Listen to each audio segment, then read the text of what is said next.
Hola, aquest vídeo és per explicar-vos les flexibilitzacions sobre la condicionalitat que s'han publicat aquest juny del 24 i tenen efecte sobre campanya 24 i sobre les posteriors. Tinc la xuletilla per no deixar amb res.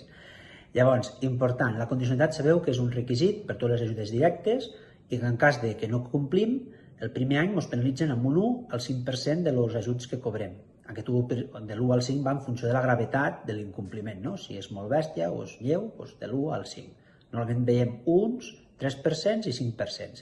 Aquests dies, per exemple, s'han comunicat, la setmana passada, les resolucions de condicionalitat del 2023. Les estem repassant per veure si són coses que podem al·legar, podem recórrer. Per què? Perquè si a l'any 2024 o anys posteriors vas incomplint, el segon any d'incompliment ja passes del 5 al 15, al tercer del 15 al 50 i al quart any ja et treuen la PAC. Llavors hem de mirar de no estar contínuament incomplint la condicionalitat. Però bueno, si el primer any no es compleix, doncs els descomptes són de l'1 al 5, que són diners, però no és una cosa molt, molt greu.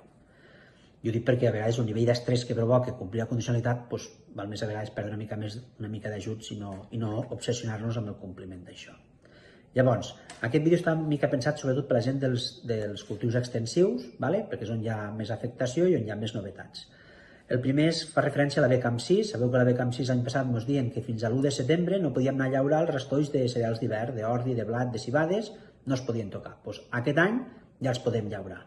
El que passa que ja ens han dit molt clar que no es poden llaurar en cap apero que el que faci és voltejar la terra. Per exemple, una vertedera, uns discos, això no perquè voltegem la terra, però sí labors més verticals. El que diu que s'han de ser labors no profundes. El problema està que són tan cabestros que no saben dir el que vol dir profunditat. Podien dir hasta 30 centímetres o 20 o els que siguen, no? Doncs no. Llavors, tenim molt clar que amb un cultivador sí que es pot passar, ara, podeu anar a passar un cultivador, si ha plogut o hi ha saó i voleu passar, doncs passe. Per exemple, un subsurador no recomanem passar-lo, perquè això sí que és una labor profunda, però la gent us està preguntant, i un xísel entremig, ja no sabem el que dir, no? Doncs bueno, de moment passeu-lo, i quan ja ens hagin fet instruccions més clares si el xísel se pot o no es pot, doncs ja decidirem si el deixem de passar o a veure què fem. Per tant, aquest any ja podeu llaurar els restolls d'ordi, blat i cereals d'hivern abans de l'1 de setembre, o sigui, podeu llaurar durant el mes de juny, juliol, agost, i preparar la terra per la sembra de l'any que ve. També dins de la BCAM 6 hi havia el tema dels guarets. Sabeu que ens diuen que de l'abril al juny els guarets no hi podien fer res, cap tipus d'actuació. Doncs ara sí, ara de l'abril al juny hi podrem fer les actuacions normals de passar llaurar o picar o el que haguem de fer. Una d'important, me salto la 7 i salto la 8, perquè també la 8 és senzilleta. Sabeu que teníem un 4% de guaret que havíem de deixar de forma obligatòria. Això ja es va treure mitja campanya pel 24, però també ho havíem tret pel 25. O sigui, no cal que fem el 4% de guarets. No cal fer guaret per complir la condicionalitat. D'acord?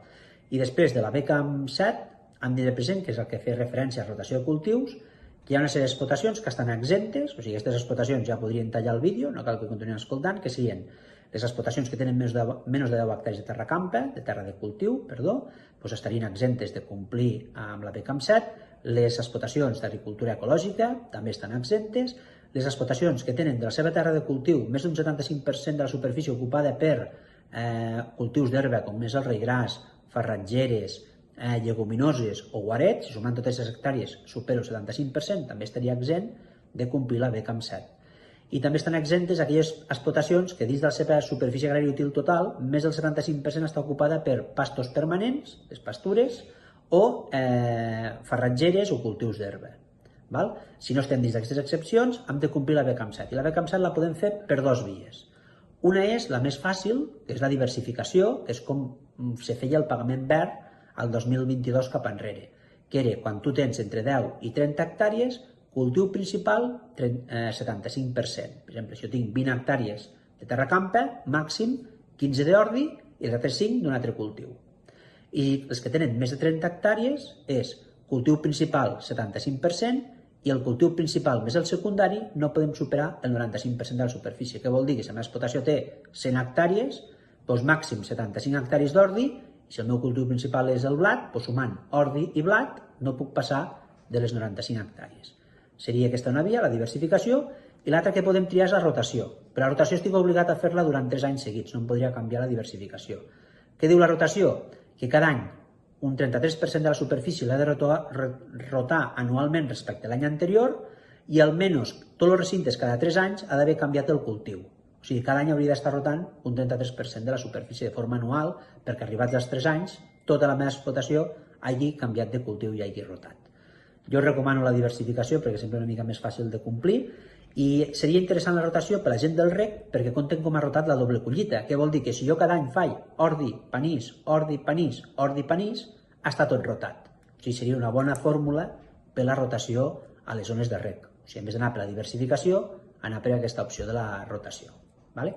Això són les principals novetats. Ja veieu que més complicat no es pot fer, però tenim gent manant complicada, la societat no sap cap on va i és el que hem d'aguantar i és el que us hem d'intentar explicar, intentar fer-ho el més bé possible per no deixar de perdre els ajuts que ens pertoquen, perquè després quan ens toqui sortir al carrer hem de lluitar amb el resto del món en condicions molt diferents.